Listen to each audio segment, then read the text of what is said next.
Long day, guys. What's up, everybody? Dead Girl here. Happy Wednesday. I hope you guys are all having a good week so far. Real quickly, for those of you that don't know, our intro and outro music is by Midnight Syndicate. The song that you're hearing specifically was Born of the Night off of their Born of the Night album. All rights are reserved. The song was used with written permission by Midnight Syndicate. If you'd like to learn more about them or to check out more of their music, make sure that you hit up their website, www.midnightsyndicate.com. Now, let's get to the reason that we're all here. That's right. Halloween Horror Nights started last weekend. We had way too much fun. We got to do, I think, 8 out of the 10 houses. The 2 that we did not do, we did last year. We did all the scare zones. We did not do the 2 shows yet. So those 2 shows are going to be coming. So hopefully do those within the next week or so. But yeah, really exciting, really cool stuff. So I figured we could start with our overview of the houses and what we did. So we went to the event Friday night and Saturday night. Both the nights were sold out. We had our frequent fear pass, so even though the nights were sold out, we were still able to get in, which was really awesome. We did not do Stay and Scream. In fact, when we got there on Friday night, we stayed at the Aventura Hotel. So we checked in, went to our room. Our room had a beautiful view of the park. Loved the hotel. Great spot. Good eats. Anyway, so we get there. We look out of our window, and we see the storm just rolling in. And at that point, my husband and I decided that Stay and Scream was not going to be an option for us. We were going to go get something to eat and wait for the weather to kind of pass us by. I'm very, very thankful that we did that because it poured something fierce on Friday. So anybody that was in Stay and Scream or waiting outside of the gates, if they did not have a poncho or an umbrella, got soaked. And I don't know about you guys, but I hate walking around a theme park soaking wet. It's not fun. So we ate some food at the hotel. Once the rain calmed it down, we actually packed our ponchos with us, our rain jackets, and we took the bus over to the park. So got in, great time. We, again, checked out all the scare zones. Most of the houses, on Friday, we did 6 of the houses. So Friday was kind of short for us. We got to the park around 7:30. We do have Express Pass. We did 6 houses, and we left, I want to say around 12:30. Because we had to get up early Saturday morning, we did the Unmasking the Horror Tour, which is now called Behind the Screams. So for those of you that don't know, Universal offers for a separate ticket a behind the scenes tour. So what this does is if you purchase this Behind the Screams tour, I think it's listed on the website still, is Unmasking the Horror, you can choose between doing a 6-house tour or a 3-house tour.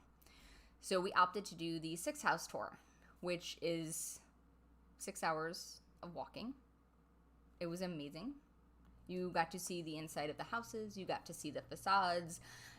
You're in smaller groups, so you each have like a little tour guide that kind of takes you around, and she or he or they or them tell you all about the little things that you may or may not have noticed in the houses. They also will tell you about the houses themselves, if they're a part of franchise or if it's an original concept done by Universal. They give you all those nitty-gritty things. And the best part about it is you get to take pictures throughout the house. The only houses that we did not get to photograph the entire house was the Haunting of Hill House and Texas Chainsaw Massacre, because those are the movie houses, intellectual properties, and they were only allowed to take pictures, I want to say, in like 3 of the rooms. Whereas in the other houses that were Universal's original concepts, you could take pictures in every room but one. There was one room that we couldn't take pictures in and a couple of them, which I was fine with. So Katie was our Behind the Screams tour guide for Saturday. She was amazing. She pointed some things out to us that we were not aware of, some other things that we were, which is really cool. If you can do the Behind the Screams tour and you're a big Horror Nights fan, I definitely suggest that you swing it and you do it. Pros and cons to this tour. Mostly pros. The only con is For me personally, I would want to do the tour after I've seen all the houses, because the tour kind of spoils everything for you. They tell you where some of the scares are going to be coming from, some of the scares to look out for. And I don't know about you guys, but I don't like to know ahead of a time when a scare is coming. I like to go through it that first time to get to see it. That's the only really con about that tour. They gave us, some rest breaks, water breaks. We had lunch at Monsters Cafe, which was cool because it was only open to people that were doing those tours. So it was almost like we had the place to ourselves. It was amazing. And then the food that we got was actually off of the menu for Horror Nights, which was awesome and delicious because it was Monsters Cafe. So our tour started at 10. Lunch was at like 12:30 or so. About a 45-minute break, 45-minute break, and then back to do the rest of the houses. So I think we left there around 4. So it's about a 6-hour tour. Bring your walking shoes. Make sure that you hydrate plenty because it's hot and it's Florida. We always bring ponchos with us because, again, it's Florida and it rains. So that's something that, just to give you that heads up to keep on. So if you guys see me looking away, I am checking also the chat, and I did make some notes because there is a lot to talk about.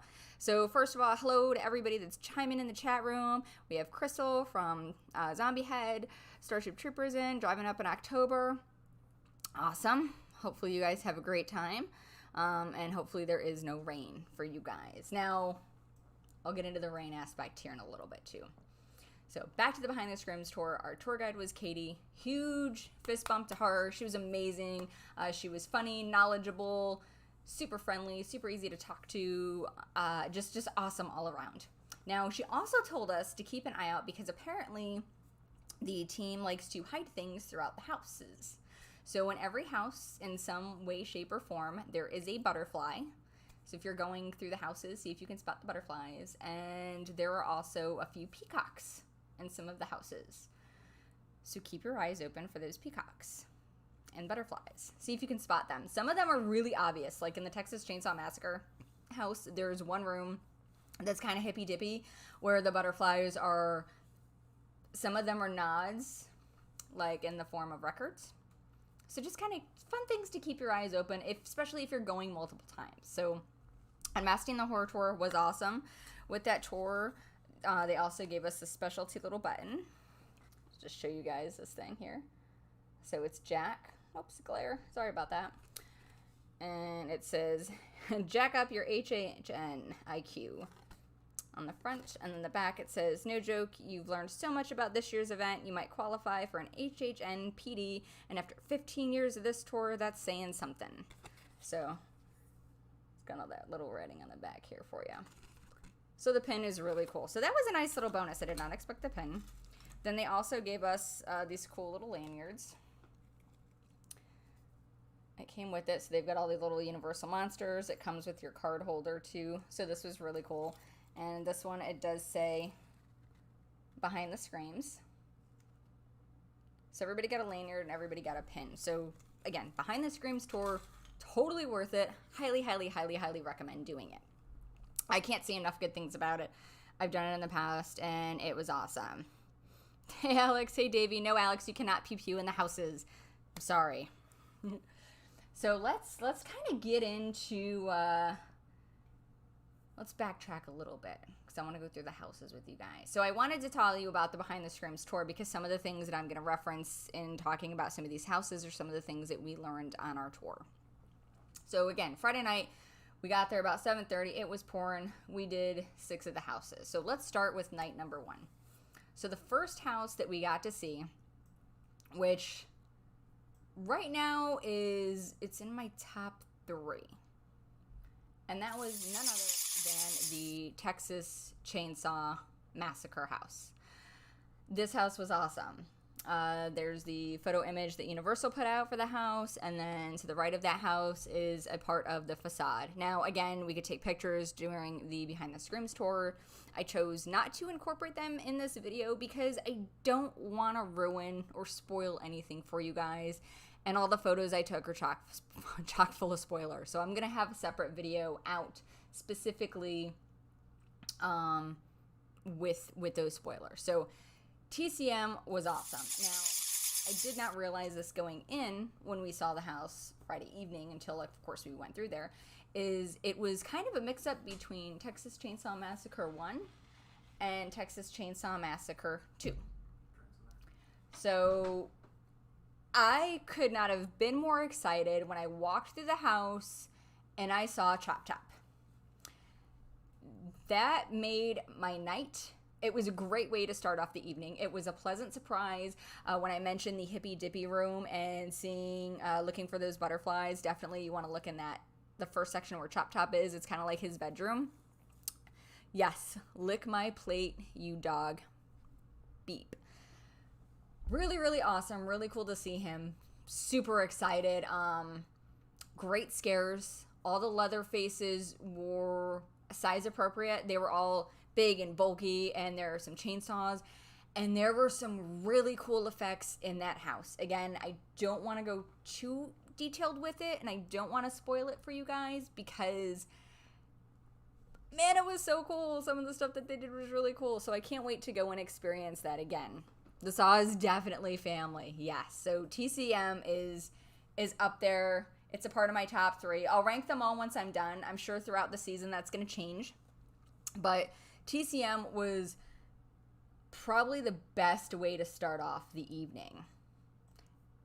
Just, I can't say enough good things about that house. And here's the other thing, too. Everybody had such good energy. All the scare actors had great energy. It felt like everybody brought their A game for opening weekend. I didn't notice anybody really, lacking even as the night got later. Because typically, once the night rolls on, you'll notice some of the actors will get a little tired, which, I can understand. They're sweating. They're doing this, for hours. So I get it. Not upset at them. But, I was very happy and very impressed with how on it everybody seemed to be. And not just in the Texas Chainsaw Massacre house, in every house that we visited, as well as everybody that was on the street. Everybody did phenomenal. What's up, Gary? So yeah, Texas Chainsaw Massacre. Mwah. Big love for that house. Phenomenal. The second house that we did was the Icons house. So right here, again, Universal's image to the left there, and to the right is the actual facade. Now, if you look towards the top of the facade, the vines actually spells out Icons. And then to the right of that, there's those triple X's for Icons 30. Now, you may or may not realize this once you actually walk into that house. The facade is actually Fear's Lantern. So you're going into Fear's Lantern, which is so rad because there's... as you can see in the picture here to the right, there's those little cubbies carved out, and that's actually where they have all the totems for past icons. The year that Fear was an icon, Lady Luck, had not come about yet, so they actually created a brand new totem for her that is featured in that lantern when you walk through that front gate. I loved everything about this house. I'm going to be honest with you. It was awesome. Featured all the icons, which of course made me happy. Most of the icons had their own room. Each room had their own story that they kind of told and talked about it. It was so rad. I can't express my love for it. And as you're walking through the house, keep an eye on the victims, because there's something fun with each victim in that house for each section. So let's say, for example, the usher section, right? So when you go through the usher section, you'll see him just kind of taking somebody out. Well, if you look at the shirt that the victim is wearing, it's a Horror Nights shirt that has the usher on it. So each room that you walk into, depending on what icon is in that room, there will actually be a shirt that references that icon, which I thought was really cool. So like in Jack's room, one of the victims has a Jack shirt on. Same thing with the storyteller. It's just really, really, really, really cool. There were a lot of little things in the house that it's when you go through the houses, it's both good and bad. It's good because they're so beautiful and they're so much fun, but it's bad because the lighting sometimes is rough and there's so much detail put in that you don't catch it when you're going through it, during the night. Behind the Screams tour, you got to see all the details. So, for example, at one point, you go into like this little insane asylum type area, and one of the doors has Eddie written underneath it, which was really cool, which made me happy, made my husband very happy. There were various nods to Eddie throughout the house. There were also various nods to the Terror Queen throughout the house. For those of you that don't know, the Terror Queen is my favorite icon that wasn't. When I say icon that wasn't, it's because Horror Nights 15, the Terror Queen, was supposed to be the icon for that event. But they felt that it would be, I guess, creepier to have the storyteller being the icon. So the Terror Queen kind of became a story in the storyteller's book. And the storyteller became the icon for that year. So that's why when I say, like, she was the icon that wasn't, she was supposed to be. And back in 15, they had a cool show with her. She was doing human sacrifices. There was blood everywhere. She rode it on this badass motorcycle. I have so much love for the Terror Queen, so whenever I see her anywhere, I get super excited. So they do have a lot of little nods to the Terror Queen as well. As you're going through the house, here's the other thing that's really cool. When you get to the very end of the attraction, there's this giant throne, and it's absolutely stunning. And the best part about this is throughout the night, they rotate whoever sits on that throne. So you could go through the house, at let's say 6:30 when the event opens. Let's say your first group in, right? You may see Jack sitting on that throne. You go through a little bit later, you may see the director on that throne. Later still, you may see the caretaker or the storyteller or the usher. So they rotate the characters throughout the night so that you, at the end, you get the different experience, which is, I think, is really, really cool. It made me very, very happy to see that all the icons got special attention. They were given their own little platforms to do their things, and there's some good gory scenes in there, especially with the caretaker. He's phenomenal. They've great scenes. They've also got lots of nods to everybody, really, and it's just very, very well done. Great scares, great energy in that house. Overall, anyone who is a Horror Nights fan and who loves the icons is gonna absolutely love this house. I can't wait to go through it again. I would be happy if we get the director, because that's who we had when we went through. The director was on the throne for us at the end. So I'm hoping that next time we go through, we get someone else on the throne. I would still be happy if we got the director, but I want to see how everybody, plays out with that different seat. So don't miss that. Really, really awesome house. The next house that I want to talk to you guys about is, again, so TCM icons and this next house are in my top 3. This one is going to be the Haunting of Hill House. Netflix's Haunting of Hill House.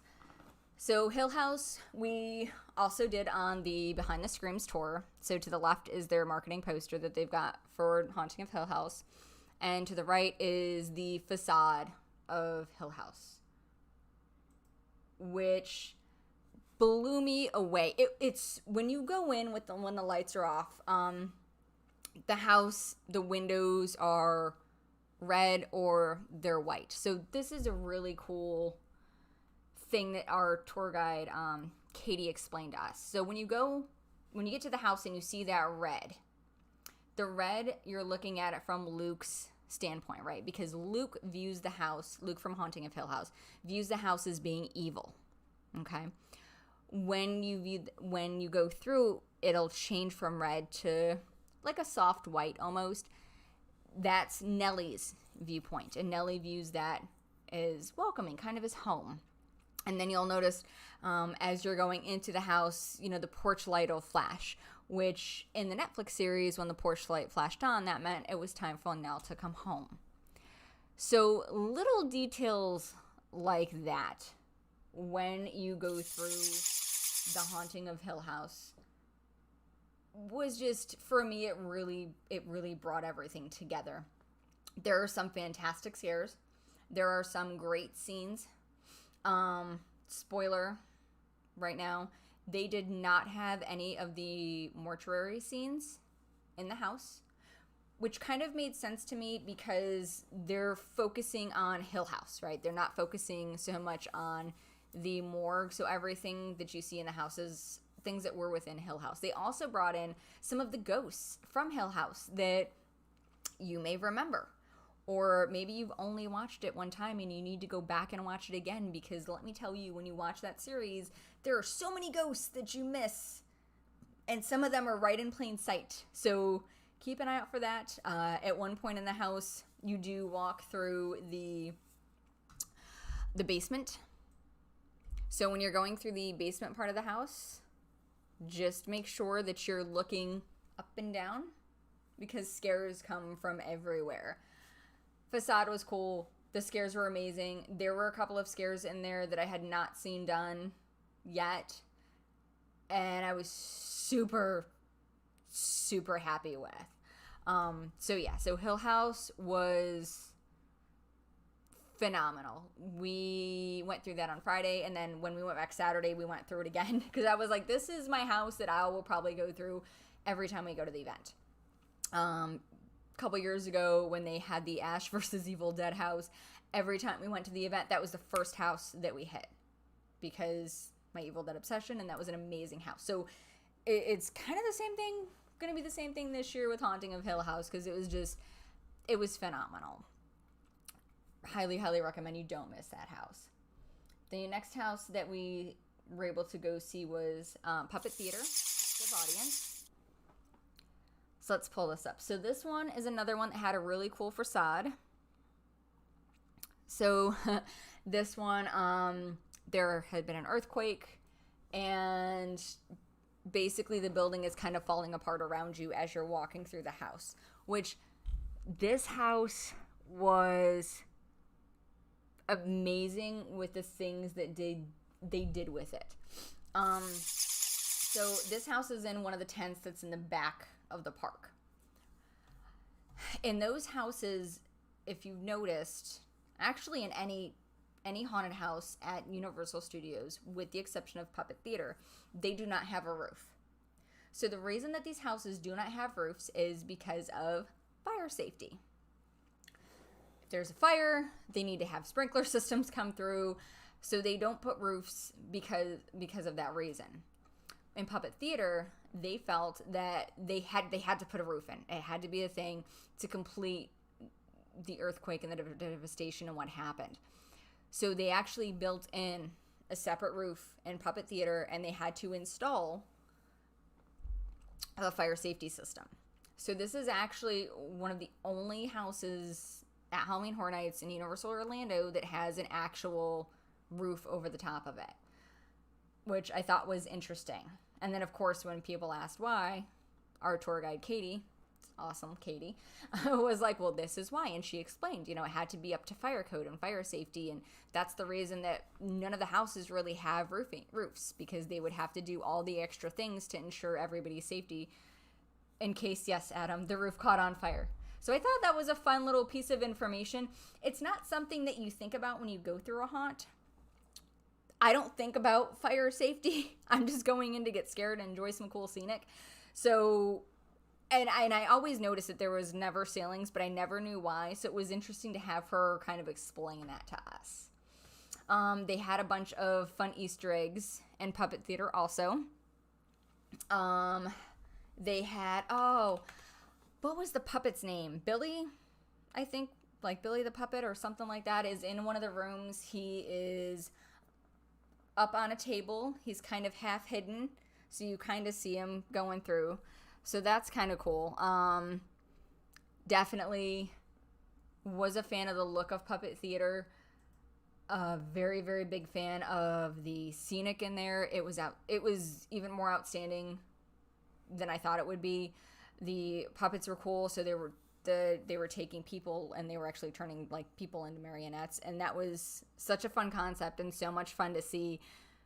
I really, really, really enjoyed it. Big fan of Puppet Theater. Initially, when we went through the house, I will tell you right now, we missed 90% of the scares going through that house, which was very disappointing. It made up for it with the scenic.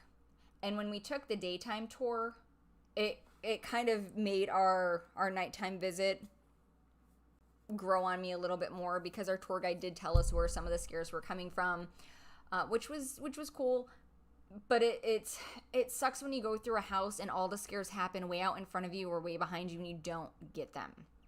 And I think that's one of the rough things about Halloween Horror Nights, is because they get so many people that go to the event that they can't pulse you out. So by pulsing, I mean sending you in groups of 5 or 10 people. They kind of have to conga line you through that because of the amount of people that they're doing. If they did pulse you out, I mean, the event would never close.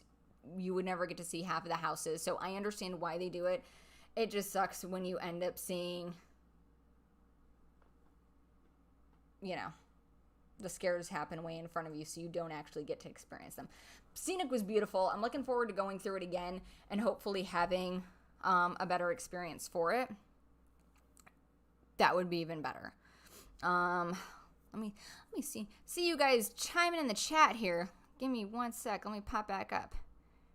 Okay, so Haunting of Hill House. Jeff is asking, and I see the husband JD is answering him in the chat. So let me kind of chime in here. So in the Haunting of Hill House, spoiler alert, there is a long, dark hallway. There are actually 2 dark hallways in Haunting of Hill House. The first hallway, when you go through it, look up. There is a scare on the ceiling, and it is phenomenal the way that they did it. It is one of my favorite things that I have seen. Absolutely love it. The second part is a soundproof room with directional sounding. So if you went through Graveyard Games a couple of years ago, at the end of Graveyard Games, you go through this long, dark hallway, and all you hear are voices just kind of whispering. And at that point, fans theorized that you had died and you were dead and you were on your way to the underworld, and the voices were different spirits from the underworld. So in Hill House, I'm not saying that you die in that section, but when you go through that long dark section, you hear like Luke and Nellie and the kids whispering, and it brings a different level to your uneasiness, especially if you have issues with just giant dark rooms. And it's really creepy hearing the voices, and they come from everywhere, in front of you, around you, all over the place. So it's definitely a very cool experience. So yeah, we kind of asked that when we did our lights on tour. We were like, what's up with this random dark hallway? And she explained to us that it was more to submerge you into the sound, to give you a different experience for that small section of the house, which I love when they do that. I love when they tap into your different senses to freak you out or to scare you or to make you uneasy, because I'm paying you to scare me. Do it. So that was really cool. So let's get back on track here. So Puppet Theater, again, it was rough for us because we missed all the scares, but it was still beautiful. The sets were amazing. Again, the daytime tour was phenomenal because we got to see all of their really cool detail. I did appreciate it more after going through it during the day, while the tour guide pointed out certain things to us. And there are peacocks in Puppet Theater, and there are butterflies as well. Again, butterflies are in every house this year. Peacocks are only in a few of them, but you can find the peacocks in Puppet Theater. So that was kind of cool. Again, enjoy that. The next one that we did is it's already a popular house. I can understand why it's a popular house. And I do have a question coming in from the chat. So before I get into the next house, let's address this one. Did they have plastic sheeting? They did. Yes and no. Okay. So in certain sections of the housing, they did have plastic sheeting, but it's not the same as it was if you went to HHN Light. So if you went to HHN Light, the plastic sheeting was very obvious. Light bounced off of it. You could tell it was there. It was just kind of, the houses were still cool, but it felt kind of weird. So this year they do have the plastic sheeting. The glare is not there like it was last year, and a lot of the characters are actually working with the sheeting and using it to their advantage to produce scares. Do I think it takes away from the experience? Absolutely not. Not at all. I really don't. It doesn't matter to me either way because, again, it's plastic sheeting. You can see through it. I'm still getting that character. I'm still getting those scares. They're not just like right here in your face, which I'm okay with.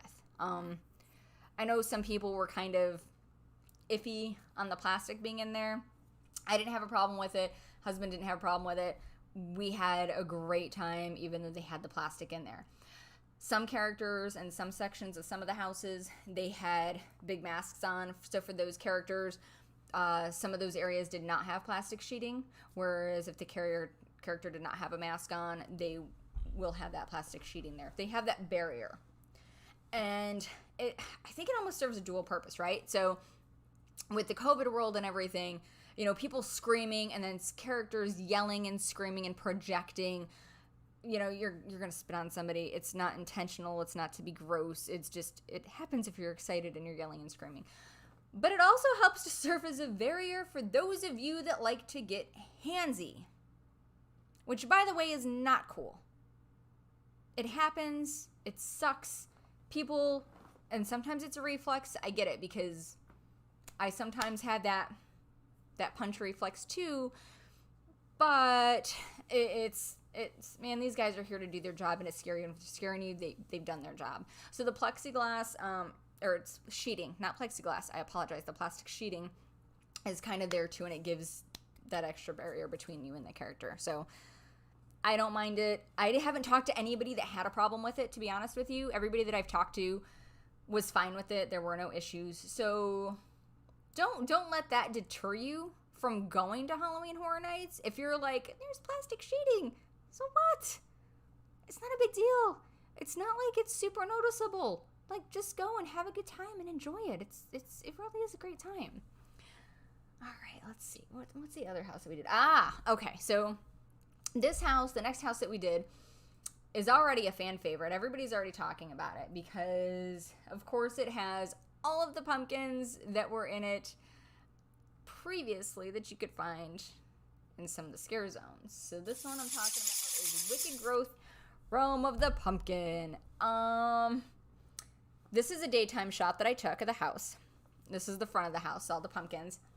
At night, of course, it's dark out, and there is some backlighting to the pumpkins. The pumpkins are all lit up, jack-o'-lantern style. Really, really cool. Every pumpkin has a different face. Some are happy, some are goofy, some are angry, some are scary, some are mad.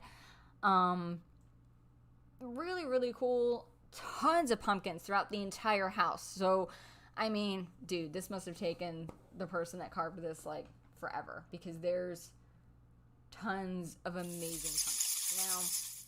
Now, we had the same issue in this house as we did in Puppet Theater. We missed most of the scares. The scares were happening either way out in front of us or way behind us, so unfortunately we missed out on those. However, atmosphere was awesome. The decor, the set decorations were awesome. The house looked really cool. There are some nods to some previous Horror Nights events. There's some posters to some previous Horror Night houses, specific posters that you would have seen or small sections of Slaughter Cinema. For those of you that remember Slaughter Cinema a few years ago, it was kind of like a mashup. There were these like fake trailers done, and each section of the house was basically based on these trailers. So there was like Cult of the Beast Baby, Shitty's Kids. Cult of the Beast Baby was, I don't know why, it was my favorite. It's just one of my favorite things is Slaughter Cinema. So you see like some of those posters in a couple of different houses and some nods, which is really, really cool. So Wicked Growth was awesome visually. I'm hoping that next time we go through it, we get to experience the scares. And again, this was also part of our daytime walking tour that we took on Saturday, the Behind the Screams tour. So they gave us some more information, which was really, really cool. So I kind of dig it. I dug it. I'm excited to go through it again, and hopefully we'll get some of those good scares, because I was watching people like jump and scream, and it was really cool. So I'm hoping that we get that next time we go through. I'm hoping our timing is better. The next house that we did was Scary Ohio, a nice place to die. So this is the facade for Scary Ohio. It's supposed to be a nice place to live. Cary, Ohio, Scary, Ohio. Now, Cary, Ohio is an actual place. It does exist in the world. There is nothing fancy about it. It is a small town. One of the, I can't remember if it was one of the creative directors or someone was from Cary, Ohio, and they just kind of picked that small town name where they've set quite a few of these stories for Halloween Horror Nights. This one, again, was a mashup of previous house ideas. Here you'll also see some movie posters from Slaughter Cinema. This was a lot of fun. They had video from HR Blood and Guts. If you guys have been going to Halloween Horror Nights forever, you will recognize that name. If you're, that was a fan favorite.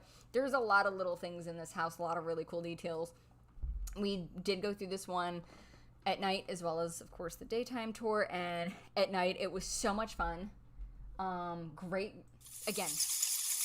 scares, great energy in all the houses.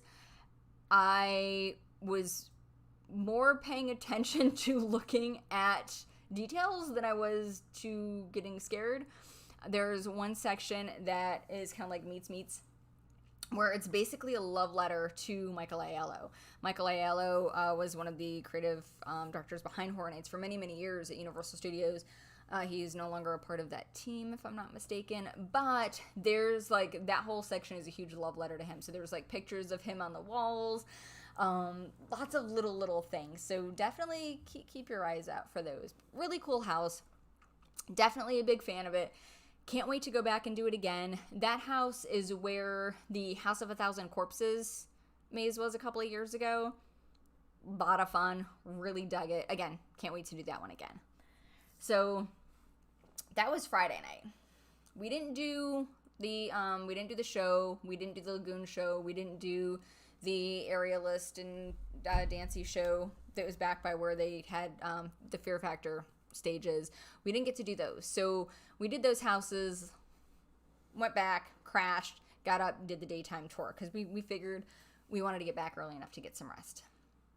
So after we did the day tour, we were exhausted, power napped, ate again, and then we decided that we were going to go back to do a couple of houses. We did Haunting of Hill House again. We did it the first time. So just to kind of let you guys know is you're not always going to get the same experience every time you go through a house. So for the second run that we went through Haunting of Hill House, after we did the tour, my husband and I were looking for the things that the tour guide told us to look out for. So there were certain scares that we were looking for. There were certain little details that we wanted to see. I got to see some of them. Unfortunately, my husband did not. It was just timing. It was the way that we ended up in the line. So we'll go through it again, and hopefully he'll be able to catch them the next go through. So again, still a great house, still one that I am going to do multiple times. The second house that we went through was, of course, so we also found out when we did our daytime tour, our tour guide, when we were over, because this is kind of near the Haunting of Hill House, it's in that same area. She let us go over and take pictures during the day. Beetlejuice is the only one of the only houses that is not on any of the tours. So it's not on the 6-house tour or the 3-house tour if you're doing the Behind the Screams tour. Just a heads up. This house was awesome. I don't really know what else to say about Beetlejuice. Every part from the movie that you would want to see in the house was in the house. Every part. Like, all the things. So it was very well done. It was amazing. Juno the caseworker does make an appearance. That made me extremely happy. That made me so happy for some reason. It was ridiculous how happy I was. Miss Argentina was in there. Of course, Beetlejuice is in there. The Maitlands are in there. Oh, though, really, really fun house. Everybody walking into when you walk in, there's like Beetlejuice. He's up on this kind of like platform above you as you're kind of zigzagging inside to go into the house. And he's up there talking all kinds of smack. So, and he's very entertaining, kept everybody entertained. The minute you walked in, it's like you could feel the energy shift in that house. To everybody was just like super happy and super playful and just dancing along as they're walking through and having a great time. So just a fun house. The next house that we went through, I'm trying to think. We did another one too. I'm trying to think what the last one was. Because that's what it was. We went through Case Files Unearthed. Now, this one, you're following the trail of a private eye as there's an investigation into some supernatural leads. It leads you into a dark world of ghouls and terrifying creatures. So, Case Files Unearthed, how do I say this? We were not prepared when we went through this house. So we didn't really know the story as well as we knew the story for some of the other houses. And I think that that's why I didn't enjoy it as much as I wanted to. But now, of course, that I've done a little research and I know, what the story is with it, I think that when we go through it again, I think that I'll enjoy it more. Really, really cool creature costumes in that house. Like, they were some really rad costumes. It looked like they would be super hot, but it was really, really cool. As you're going through the house in each room, there are little posters that kind of are a precursor as to what you're going to see in that room, which was kind of neat. My husband is a fan of that house. Again, for me, because I wasn't quite sure of what the story with it was. It fell a little flat, but now that I know what it is, I think that I'll enjoy it more once I go back through that house again. So I'm very much looking forward to that one. The only two houses that we did not do was Bride of Frankenstein Lives and Revenge of the Tooth Fairy. So those two houses we did not do because we did them during HHN Light.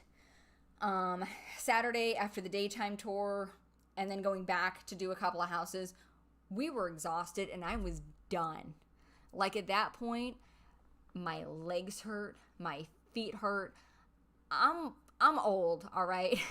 I'm not 20 anymore, and my body reminded me of that very quickly Saturday night of like, yo, it's time to go. So we went home after that. Let's see. Okay, so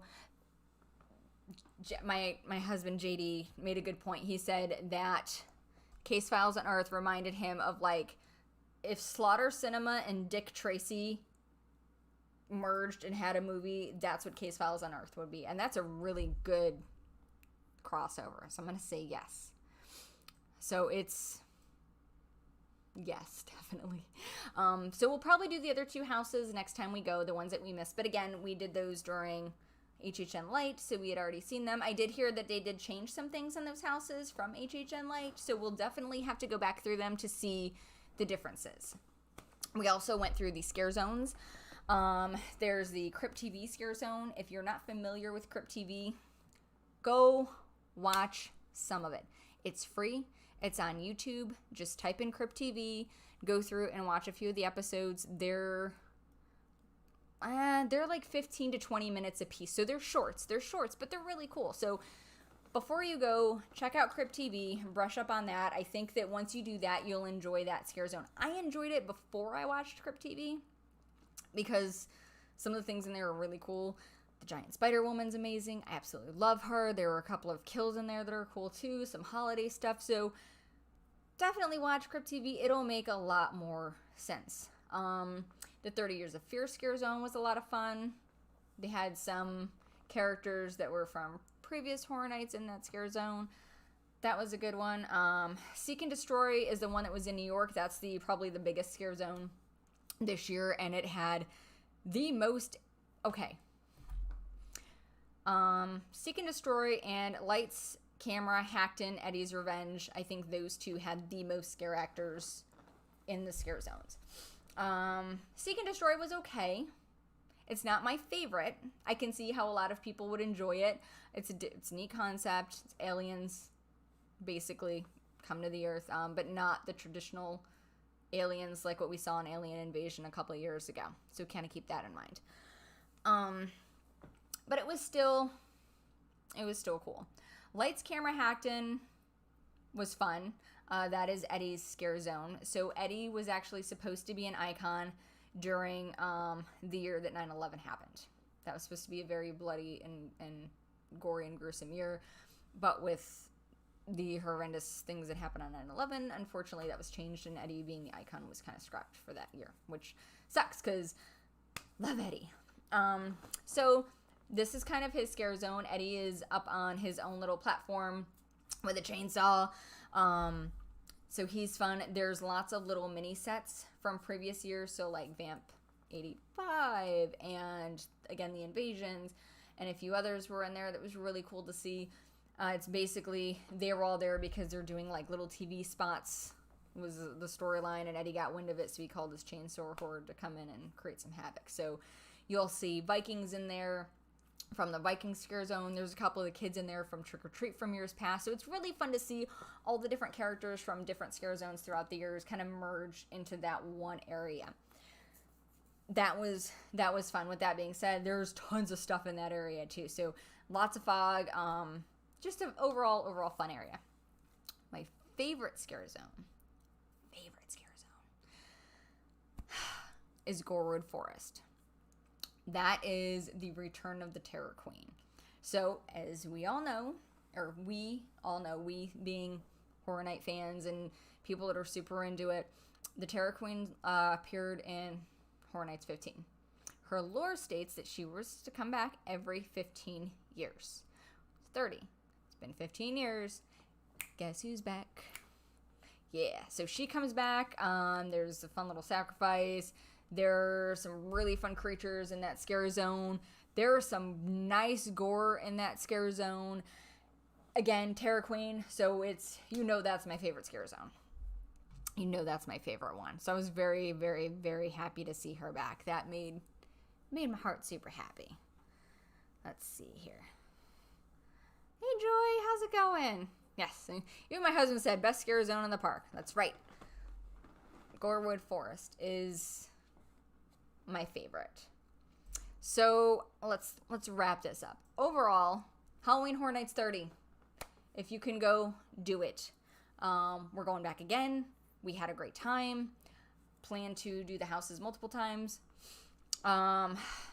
This is a tough one because I've got my top 3 right now. That could change because as the season progresses, Universal tends to tweak their houses. They tend to figure out what works and what doesn't work.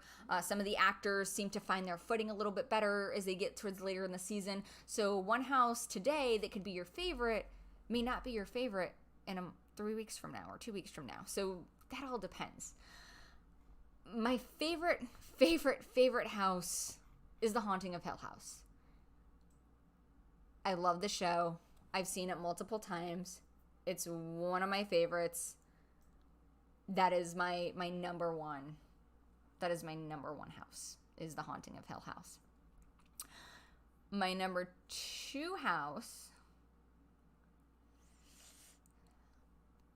I think, is going to be Icons. Icons going to be number 2. Icons Unleashed. Fun house. All the icons that we know and love. Some great gore. Good scares. Great sets. I mean, just overall fun house. My number 3 is going to be Texas Chainsaw Massacre. Chop Top. Chop Top right there. That one won it for me. So Universal, thank you for bringing the gore back. It was missed. Thank you for bringing us scares. Thank you for bringing all of our icons back and for giving us some joy with them. It made me very happy.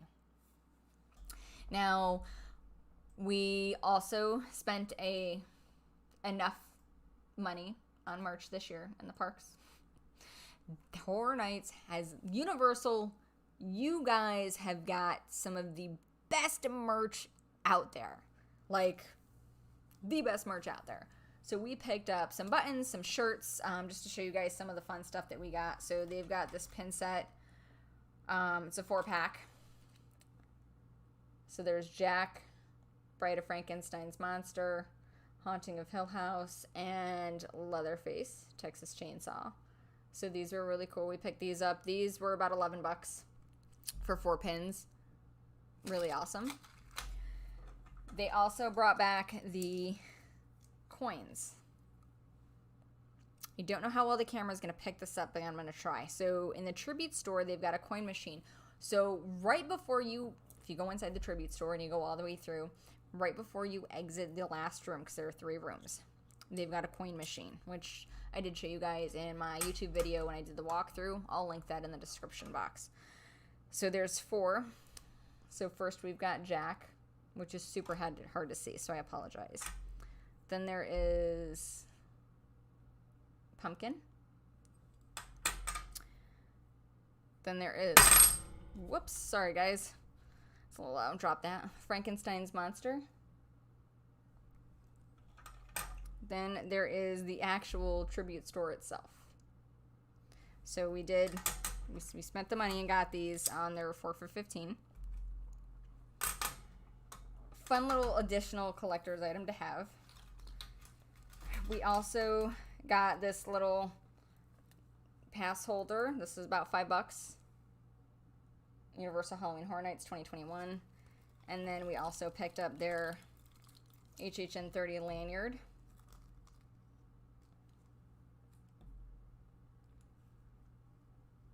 The Beetlejuice buttons I actually got at Spirit Halloween and just threw them on there. And then there's my Jack button from our Behind the Screams tour. We also picked up the cup for the year, for your freestyle cup. This was $18.99. We bought this opening weekend and the refills were good Friday, Saturday, and Friday and Saturday. So when I first purchased it, it was good for 2 days. It was $18.99. When we go back, we'll have to pay to have it refilled. You do get your pass holder discount on all of the merch, except these big things. But use your pass holder discount. Take advantage of that. They also have collector pins for the year. We got all of them but one. So just to show you guys, these are the collector's pins. So there's Jack. They come in a 2-pack. It's 2 for $16. And there's Chance. Let's see who else we got. I got a couple other ones. I want to say we also have, let's pull these out. We have Caretaker, which always makes me happy because I love the Caretaker. We have the Director, which are really cool. We also, we have multiples of the Caretaker. We have multiples of Chance. The only one that we're missing is a Storyteller. So if you have the Storyteller and you want to trade with me, shoot me a DM. Let me know. I've got Chance and the Caretaker. I've got multiple of those that I'm willing to give away. We also scored the Chaser pin, which shows all of them. I only have one of these and I'm not parting with it. I'm sorry. It's mine. And then we've got the Terror Queen. So again, the only one that we're missing is the Storyteller. These come in a 2-pack, 2 for $16. So they're like $8 a pop. You automatically get 2 and they're blind boxes. So you never know what you're gonna get. We also picked up for, God, that was expensive, one of their little vinyl figures. So this is $18 a piece for these. They've got 6 different ones. Again, this is a blind box. You don't know which one you're going to get. So we actually scored, and he is really cute. Frankenstein's monster. Check him out. He is adorable. Like, beyond adorable. When we were there on Saturday, I always bring a drawstring, and in my drawstring, I will always bring extra batteries for my phones, ponchos, because it rains in Florida, even though it's beautiful out, and it says there's a 10% chance it's going to rain.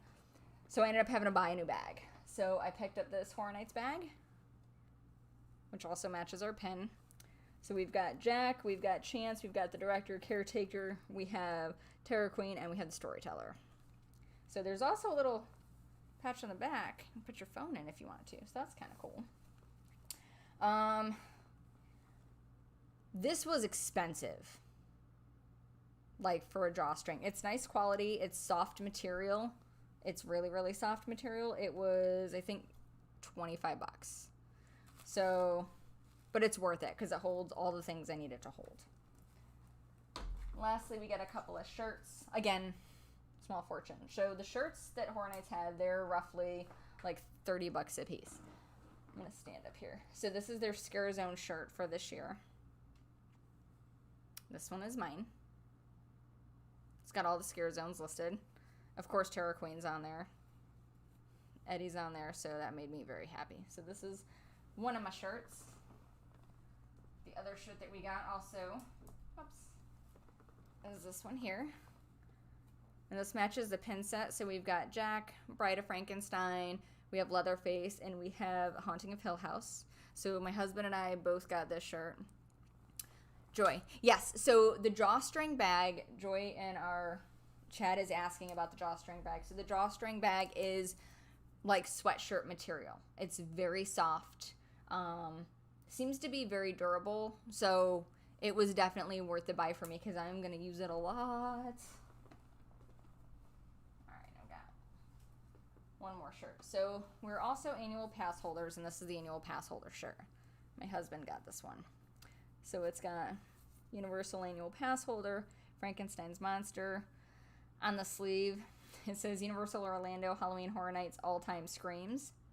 And then the back, it's like a greatest hits, really. So these are houses from previous years. So we've got Monsters of Mayhem, Slaughter Cinema, H&R Blood and Guts, Body Collectors, Dead Exposure, Universal Monsters, Scary Tales, Yeti, Terror of the Yukon. I loved Yeti. That was cool. Let's see what else we got on here.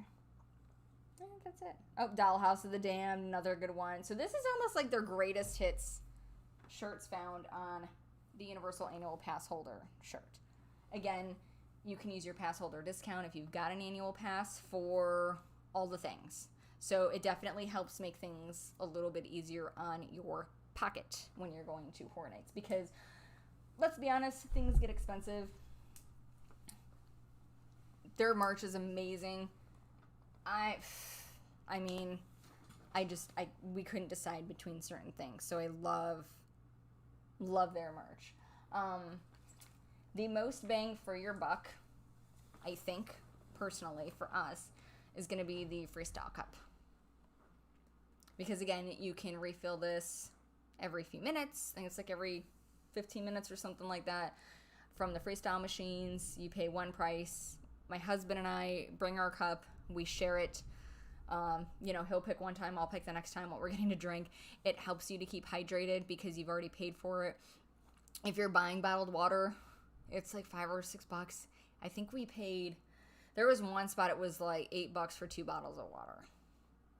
Whereas if you pay 18 for the cup here, right there, boom. It pays for itself after like your third or fourth drink.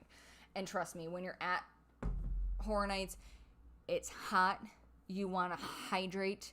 Stay hydrated. I can't stress that enough.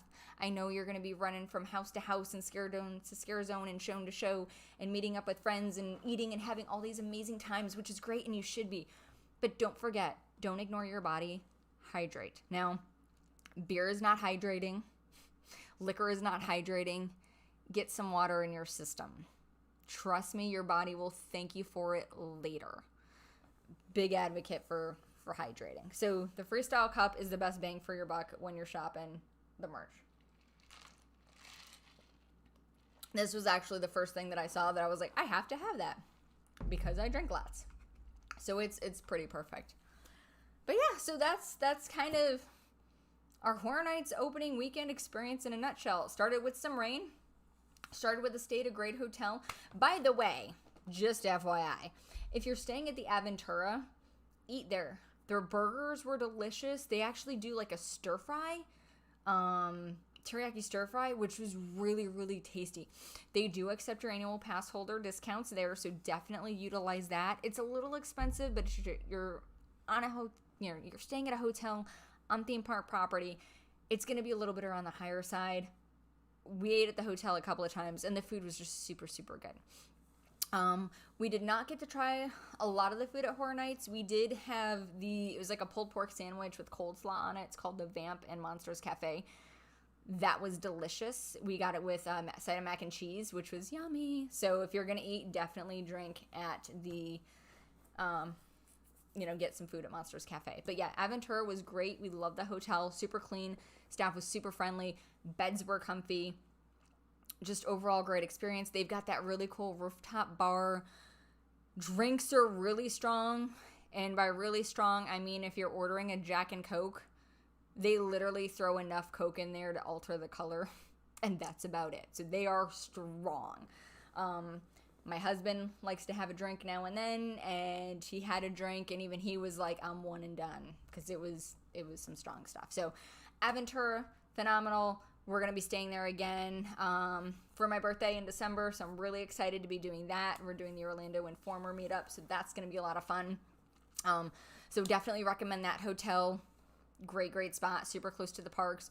They have buses that run, shuttle buses that go to the parks straight from the hotel, or you can walk across the street to Sapphire Falls and take the boat over if you don't want to take the bus. Or you could walk over to the park. It's up to you. But if you're going to be walking all night, take transportation. It's easier. So hotel stay was great. Had a lot of fun at the park. Had great time in the houses. Behind the Screams tour, I cannot recommend it enough. My husband enjoyed it. It was funny because as we're on the tour, he looks at me, he's like, we're going to do this again next year, right? So we're going to do it again next year. Very excited. We'll be doing another video. Actually, I'm in the process of editing video for Behind the Screams. They don't let you take video, but they do let you take pictures. So I'll have a bunch of pictures in a video to show you guys if you guys want to check that out. That'll be a lot of fun too. So yeah, I hope you guys enjoyed the video. If you haven't been to Horror Nights yet, I hope I've given you some excitement. If you have been, let me know what your favorite house is. Leave that down in the comments. Tell me what you liked. Was there anything that you maybe didn't like? If so, hey, try again. It's that old saying, if you don't like it once, give it a second try, because that second try, you may like it a little bit more. Just saying. So yeah, lots of fun. Thank you guys for watching. I appreciate you guys tuning in. We are going to Howl-O-Scream next weekend. So I may be doing another little Howl-O-Scream wrap-up similar to what I did here for Horror Nights. I'm going to try to get, we're going to be doing another Horror Nights video where I'll actually have video inside the park. I'm going to do the same thing for Howl-O-Scream, as well as some of the other fun haunts that we've got coming up. Joy Marie Lady, I look forward to seeing you. I'm hoping that we get to run into you at some haunts. She's a good friend of the show. She's amazing. Oh, real quick. So, Universal theme parks do not sell cup carrying cases, which is kind of a bummer because after a while, if you're holding your cup like this, or you're holding it like this, it gets kind of old. Amazon, they are called cup ties. You can pick them up off Amazon. They're like $10 or something, and you can actually slip your cup into it, and it's got a handle that you can carry your cup to make your life easier. So do that. So yeah, anyway, I'm off. Thank you guys for watching. If you haven't subscribed yet, hit that button. Don't forget to give this video a thumbs up, and let me know how you're enjoying Halloween Horror Nights so far. Till next time, boys and girls, make sure that you keep it spooky. Bye.